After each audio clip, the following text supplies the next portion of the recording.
What if I told you that the butter you spread on your toast this morning holds a secret? And it's not just about farming, it's about feelings. Today, we're going to dive into the hidden science that connects a cow's happiness directly to the food on your plate. I know, it sounds a little bit like something out of a fairy tale, right? The idea that how a cow feels could physically change the food we eat. But believe it or not, this isn't some charming farm-to-table fantasy. It's a fascinating biological reality, and we're about to get into it. So how in the world does a feeling become a flavor? Well, it all starts with this really direct link between a cow's emotional well-being and the actual chemistry of its milk. And look, we're not talking about some vague concept here. These are real, tangible, measurable changes. When a cow gets stressed out, its body releases hormones like cortisol.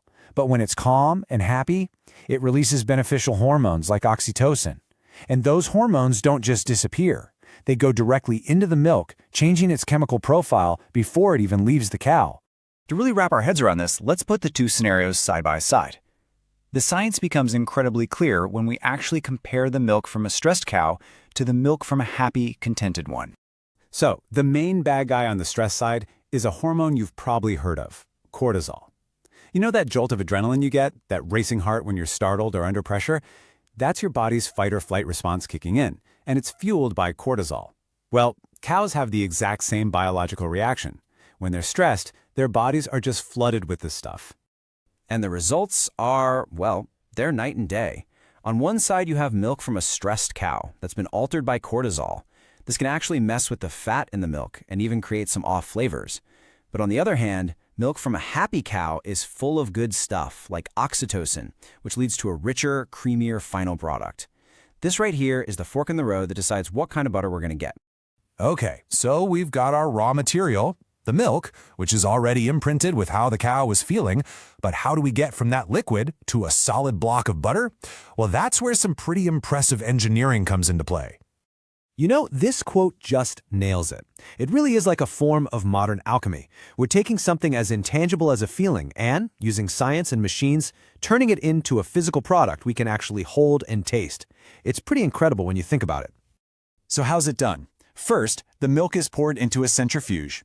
Then, this machine starts spinning at an incredible 1,500 revolutions per minute. That intense force literally separates the milk by weight. It pushes the heavier skim milk to the outside, while the lighter, fat-rich cream gathers right in the center, all ready to be churned. And the whole point of all this spinning and separating is to hit one magic number, 80%. That is the industry standard for butterfat content. If you have any less, it just won't have that rich, creamy texture we all want. Any more, and, well, it becomes a totally different product. Hitting exactly 80% is the key to creating that perfect, familiar butter. So, let's just quickly pull this whole amazing journey together. It all begins out in the pasture with a cow's mood, which kicks off a hormonal chain reaction.